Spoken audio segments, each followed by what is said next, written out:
প্রভু হে, তুমি ছাড়া কোনো উপাস্য নাই, তুমি মহাপবিত্র, আমি পাপী, আমি গুনাহগার, আমায় ক্ষমা করো। প্রভু হে, তুমি ছাড়া কোনো উপাস্য নাই, তুমি মহাপবিত্র, আমি পাপী, আমি গুনাহগার, আমায় ক্ষমা করো।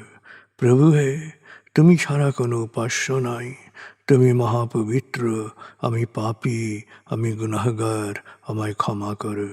প্রভু হে, তুমি ছাড়া কোনো উপাস্য নাই, তুমি মহাপবিত্র, আমি পাপী, আমি গুনাহগার, আমায় ক্ষমা করো।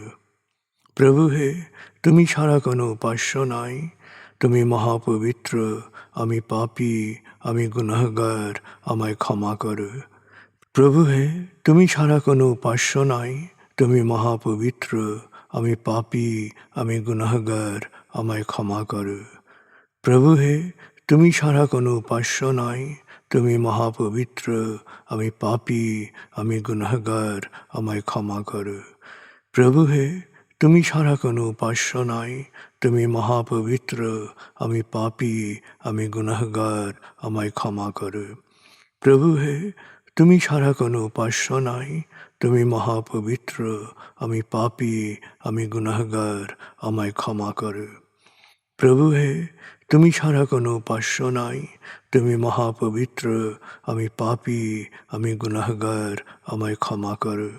প্রভু হে, তুমি ছাড়া কোনো উপাস্য নাই, তুমি মহাপবিত্র, আমি পাপী, আমি গুনাহগার, আমায় ক্ষমা করো।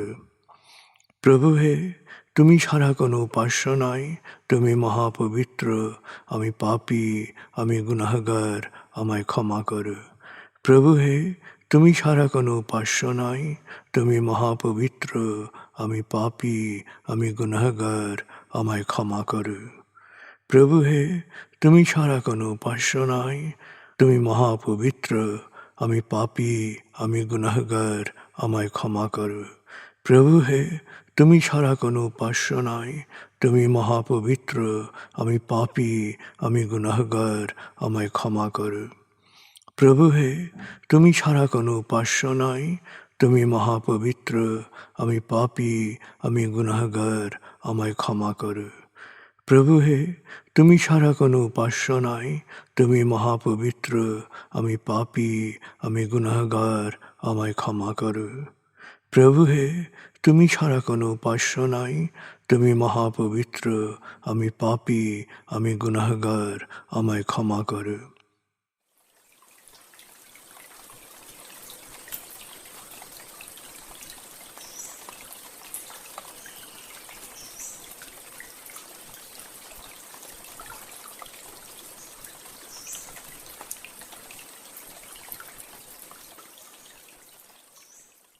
এবার আমরা সূরা তাকবীর এর মর্মবাণীর অংশ বিশেষে ডুবে যাব। তারপর ডুবে যাব আজকের জন্য নির্ধারিত সূরার তেলাওয়াত ও মর্মবাণীতে।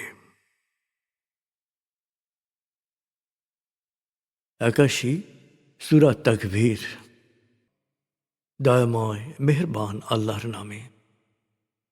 যখন সূর্য অন্ধকারে ঢেকে যাবে, যখন তারকারাজি নিজেদের আলো হারাবে, যখন পর্বতমালা মরীচিকার ন্যায় উধাও হবে, যখন পূর্ণ গর্ভবতী উটনী পরিত্যক্ত হবে, যখন সকল বন্য পশুকে একত্র করা হবে, যখন সমুদ্রের জলরাশি স্ফীত হবে, যখন দেহে আবার আত্মা সংযুক্ত হবে, যখন জীবন্ত কবর দেয়া শিশুকন্যাকে জিজ্ঞেস করা হবে কি অপরাধে তাকে হত্যা করা হয়েছিল, যখন প্রত্যেকের আমলনামা দেখানো হবে, যখন আকাশের আবরণ সরানো হবে, যখন জাহান্নামের আগুন গনগনে লাল করা হবে, যখন জান্নাতকে দৃশ্যমান করা হবে, সেদিন প্রত্যেকেই জানতে পারবে কি পরিণতির জন্যে সে নিজেকে প্রস্তুত করেছে, বুঝতে পারবে কি করা উচিত ছিল আর কি করা উচিত হয়নি। সাক্ষী আবর্তনশীল নক্ষত্র, কক্ষপথে দৃশ্যমান গ্রহসমূহ যা এক সময় অদৃশ্য হয়, সাক্ষী রাতের অবসান মুহূর্ত এবং প্রভাতের আগমন কাল। নিশ্চয়ই এই কোরআন আরশের সার্বভৌম অধিপতির নিকট উচ্চ মর্যাদা সম্পন্ন সম্মানিত রসুলের মুখ নিঃসৃত, যার কথা অবশ্যই বিশ্বাসযোগ্য ও মানা উচিত।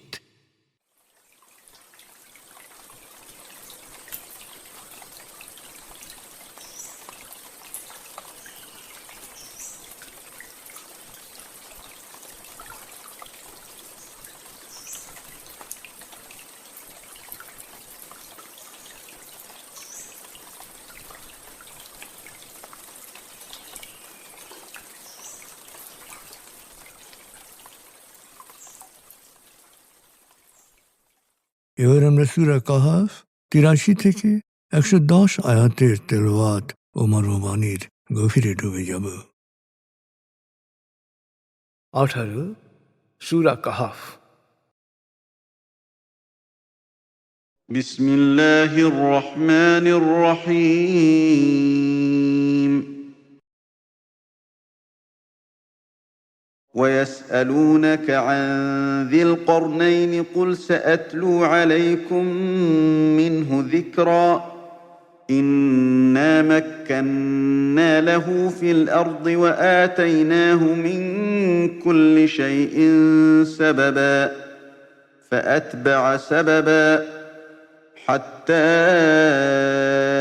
إذا بلغ مغرب الشمس وجدها تغرب في عين حمئة ووجد عندها قوما قلنا يا ذا القرنين إما أن تعذب وإما أن تتخذ فيهم حسنا قال أما من ظلم فسوف نعذبه ثم يرد إلى ربه فيعذبه عذابا نكرا وأما من آمن وعمل صالحا فله جزاء الحسنى وسنقول له من أمرنا يسرا ثم أتبع سببا حتى إذا بلغ مطلع الشمس وجدها تطلع على قوم لم نجعل لهم من دونها سترا كذلك وقد أحطنا بما لديه خبرا ثم أتبع سببا حتى إذا بلغ بين السدين وجد من دونهما قوما لا يكادون يفقهون قولا قالوا يا ذا القرنين إن يأجوج ومأجوج مفسدون في الأرض فهل نجعل لك خرجا على أن تجعل بيننا وبينهم سدا قال ما مكني فيه ربي خير فأعينوني بقوة أجعل بينكم وبينهم ردما آتوني زبر الحديد حتى إذا ساوى بين الصدفين قال انفخوا حتى إذا جعله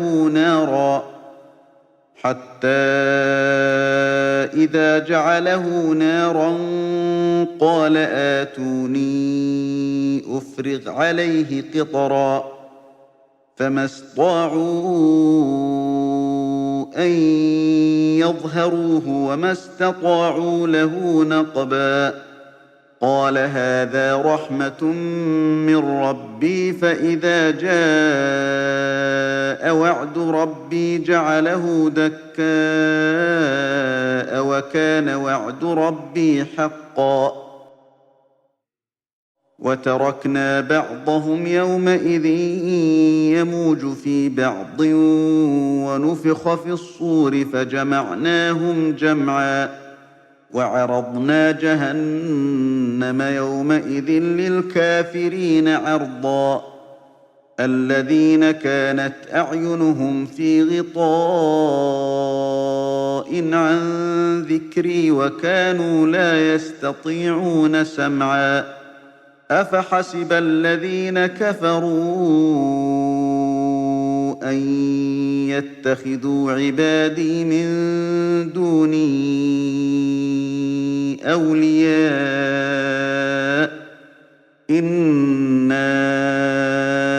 وأعتدنا جهنم للكافرين نزلا قل هل ننبئكم بالأخسرين أعمالا الذين ضل سعيهم في الحياة الدنيا وهم يحسبون أنهم يحسنون صنعا أولئك الذين كفروا بآيات ربهم ولقائه فحبطت أعمالهم فلا نقيم لهم يوم القيامة وزنا ذلك جزاؤهم جهنم بما كفروا واتخذوا آياتي ورسلي هزوا إن الذين آمنوا وعملوا الصالحات كانت لهم جنات الفردوس نزلا خالدين فيها لا يبغون عنها حولا قل لو كان البحر مدادا لكلمات ربي لنفد البحر قبل أن تنفد كلمات ربي ولو جئنا بمثله مددا قل إنما أنا بشر مثلكم يوحى إلي أنما إلهكم إله واحد فمن كان يرجو لقاء ربه فليعمل عملا صالحا ولا يشرك بعبادة ربه أحدا দয়াময় মেহেরবান আল্লাহর নামে। হে নবী, ওরা জুলকারনাইন সম্পর্কে জানতে চাচ্ছে। ওদের বলো, আমি তার কথা তোমাদের কাছে বয়ান করব। আমি তাকে দুনিয়ায় কর্তৃত্ব দিয়েছিলাম, সেই সাথে দিয়েছিলাম কর্তৃত্ব রক্ষার সকল উপায় উপকরণ। সে প্রথমে পশ্চিম দিকে অভিযাত্রা শুরু করে। সে যখন অস্তাচলে পৌঁছল, তখন সূর্যকে ঘোলা পানির সমুদ্রে অস্তমিত হতে দেখল। সেখানে সে এক সম্প্রদায়ের সম্মুখীন হল, যারা বিভিন্ন পাপাচারে লিপ্ত ছিল। আমি বললাম, হে জুলকারনাইন, তুমি এদের শাস্তি দিতে পারো বা সদয় ব্যবহার করতে পারো। জুলকারনাইন বলল, ওদের মধ্যে যে জুলুম করবে তাকে অবশ্যই শাস্তি দেব। এরপর যখন তাকে প্রতিপালকের কাছে উপস্থিত করা হবে, তখন তিনি তাকে কঠিন শাস্তি দেবেন। কিন্তু ওদের মধ্যে যারা বিশ্বাস স্থাপন করবে এবং সৎকর্ম করবে, সে তো পরকালে চূড়ান্ত কল্যাণ লাভ করবে, আর পার্থিব জীবনে আমরা তাকে সহজ বিধিবিধান দেব। এরপর আরেক অভিযাত্রায় সে পৌঁছল সূর্যোদয়ের দেশে। তখন সে দেখল সূর্য এমন এক সম্প্রদায়ের ওপর উঠেছে যাদের জন্য সূর্যতাপ থেকে রক্ষা পাওয়ার ব্যবস্থা হিসেবে আমি কোনো আড়াল অর্থাৎ কাপড়ের ব্যবস্থা করিনি। সে ওদেরকে সেই অবস্থায় রেখে চলে এলো। জুলকারনাইনের মনের তখনকার প্রকৃত অবস্থা আমি জানি। জুলকারনাইন আবার অভিযাত্রায় বের হল। যেতে যেতে সে উপনীত হল দুই পাহাড়ের পাদদেশে। সেখানে সে এমন সম্প্রদায়ের সাক্ষাৎ পেল যারা তার কথা একেবারেই বুঝতে অক্ষম। ওরা বলল, হে জুলকারনাইন, ইয়াজুজ ও মাজুজ এ জমিনে অশান্তি সৃষ্টি করছে। আমরা কি আপনাকে এই আশায় উপটোকন দেব যে আপনি ওদের ও আমাদের মাঝে একটা দেয়াল তুলে দেবেন? সে বলল, আমার প্রতিপালক আমাকে যা দিয়েছেন তাই আমার জন্য যথেষ্ট। তোমরা আমাকে শ্রম দিয়ে সাহায্য করো, আমি তোমাদের ও ওদের মাঝে এক অলঙ্ঘনীয় দেয়াল তুলে দেব। তোমরা আমার কাছে লোহার পিণ্ডগুলো নিয়ে এসো। পিণ্ডের ওপর পিণ্ড রাখতে রাখতে যখন তা পাহাড় সমান বাঁধের রূপ নিল, তখন সে বলল, আগুন জ্বালিয়ে তাপ দিতে থাকো। যখন লোহা গরম হয়ে গনগনে লাল হয়ে উঠল, তখন সে বলল, এবার গলানো তামা নিয়ে এসো, আমি লোহার উপর ঢেলে দেব। ইয়াজুজ মাজুজ আর কখনো এই দেয়াল ভেদ বা অতিক্রম করতে পারেনি। জুলকারনাইন বলল, সবকিছুই আমার প্রতিপালকের অনুগ্রহ। যখন আমার প্রতিপালকের প্রতিশ্রুত সময় মহাবিচার দিবস আসবে, তখন তিনি এসব চূর্ণ বিচূর্ণ করে দেবেন। আর আমার প্রতিপালকের প্রতিশ্রুতি অবশ্যই সত্য। মহাবিচার দিবসে সমগ্র মানব জাতিকে উত্থিত করা হবে। তরঙ্গের পর তরঙ্গের মতো তারা আছড়ে পড়বে। সিংহায় ফু দেয়া হবে, সবাইকে সমবেত করা হবে। যাদের চোখ অন্ধ ছিল আমার নিদর্শনের প্রতি, যাদের কান বধির ছিল আমার বাণী শোনার ব্যাপারে, কিয়ামত দিবসে সেই সত্য অস্বীকারীরা জাহান্নামকে নিজ চোখে দেখবে। এরপরও কি সত্য অস্বীকারীরা মনে করে যে আমার সিদ্ধান্তের বিরুদ্ধে আমার কোনো সৃষ্টিকে তারা অভিভাবক হিসেবে পাবে?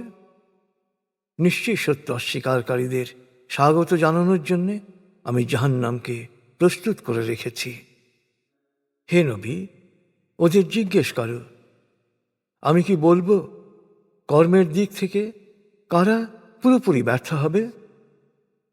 এক, যারা শুধু পার্থিব সাফল্যের জন্যে সকল শ্রম নিয়োগ করে, কিন্তু মূর্খতাবশত মনে করে যে তারা নেক আমল বা সৎকর্ম করছে, তাদের সকল কর্মই ব্যর্থ।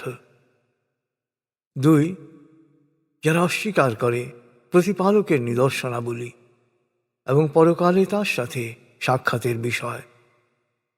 ওরা যেহেতু বিশ্বাস করেনি, সেই জন্য ওদের কর্ম নিষ্ফল। মহাবিচার দিবসে ওদের সারা জীবনের কাজ সত্য অস্বীকার করার পাপের ওজনের তুলনায় ওজনহীন হয়ে যাবে। জাহান্নামী হবে ওদের প্রতিফল, কারণ ওরা সত্য অস্বীকার করেছে আর আমার বাণী ও রাসূলদের নিয়ে উপহাস করেছে। যারা বিশ্বাস করে এবং সৎকর্ম করে, তাদের অভ্যর্থনার জন্যে রয়েছে জান্নাতুল ফেরদৌস। সেখানে থাকবে তারা চিরকাল, অন্য কোথাও তারা যেতে চাইবে না। হে নবী, ওদের বলো, সমুদ্রের পানি যদি কালীয় হয়, তবুও আমার প্রতিপালকের মহিমা লিখতে গেলে সে কালি নিঃশেষ হয়ে যাবে। এরপর আরো সমুদ্র যোগ করলে তাও নিঃশেষ হয়ে যাবে, কিন্তু প্রতিপালকের মহিমা লেখা শেষ হবে না। হে নবী, বলো, আমি তোমাদেরই মতো একজন মানুষ। আমি ওহী পেয়েছি যে আল্লাহ তোমাদের একমাত্র উপাস্য। অতএব মহাবিচার দিবসে যে তার প্রতিপালকের অনুগ্রহ কামনা করে, সে যেন সৎকর্ম করে এবং তার প্রতিপালকের উপাসনায় কাউকে শরীক না করে।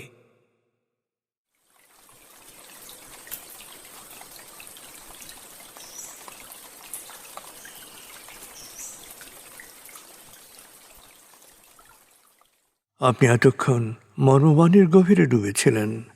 এবার আপনার মনে মর্মবাণীর যে বিষয়গুলো দাগ কেটেছে, সেই বিষয়গুলোর ভাবনায় ডুবে যান।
এবার আমরা জিকির ও দোয়ার গভীরে ডুবে যাব।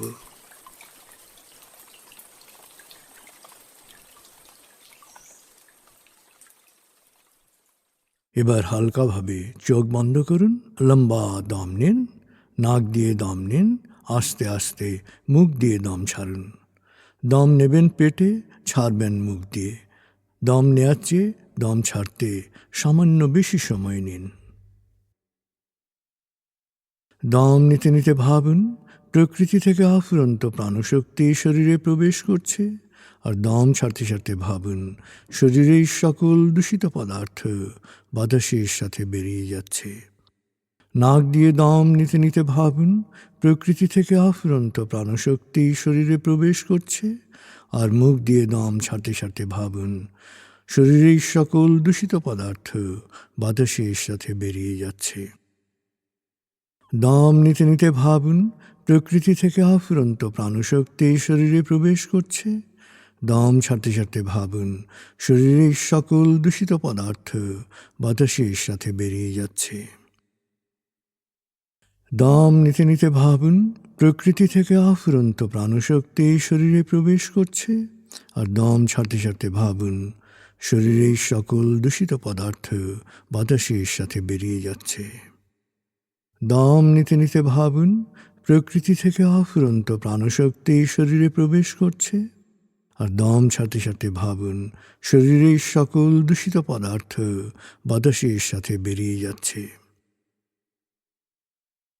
এবার দম স্বাভাবিক হতে দিন। স্বাভাবিকভাবে নাক দিয়ে দম নিয়ে নাক দিয়ে দম ছাড়ুন। আপনার অঙ্গ শিথিল ও নিষ্প্রাণ হয়ে আসছে। এবার নাক দিয়ে ধীরে ধীরে দম নিয়ে বেশ সময় নিয়ে ধীরে ধীরে নাক দিয়ে দম ছাড়ুন। দম নেওয়ার চেয়ে ছাড়ায় সময় একটু বেশি নিন। ধীরে ধীরে দম নিন, ধীরে ধীরে দম ছাড়ুন। ধীরে ধীরে দম নিন, ধীরে ধীরে দম ছাড়ুন। ধীরে ধীরে দম নিন, ধীরে ধীরে দম ছাড়ুন। ধীরে ধীরে দম নিন, ধীরে ধীরে দম ছাড়ুন। ধীরে ধীরে দম নিন, ধীরে ধীরে দম ছাড়ুন। এবার দম স্বাভাবিক হতে দিন। আপনি এখন দম খেয়াল করুন। বাতাস নাক দিয়ে ফুসফুসে প্রবেশ করছে, আবার বেরিয়ে আসছে। আপনার পুরো মনোযোগ নাকে দমের প্রবেশ পথে দিন। বাতাস স্বাভাবিক যাওয়া আসা করুক, আপনি শুধু দম খেয়াল করুন।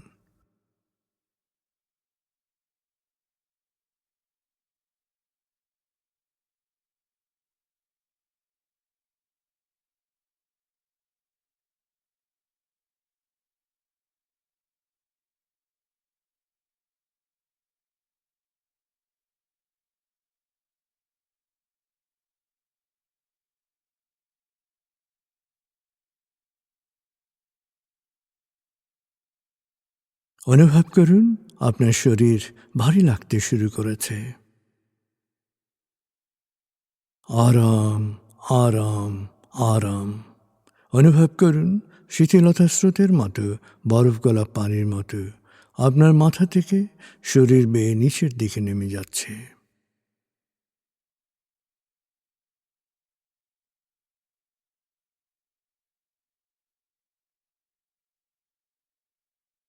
আপনি এখন পুরোপুরি শিথিল। শিথিলায়নের গভীর স্তরে প্রবেশ করেছেন আপনি। আপনার ব্রেন ওয়েভ বিটা স্তর থেকে নেমে গেছে আলফায়। মনের বাড়ির পথে আপনি এখন আলফা স্টেশনে এসে পৌঁছেছেন। এই স্টেশনে আপনার জন্য রয়েছে বিশেষ ওয়েটিং রুম। আলফা স্টেশন থেকে আপনি এখন মনের বাড়িতে যাচ্ছেন। আমি গণনা শুরু করছি। 19,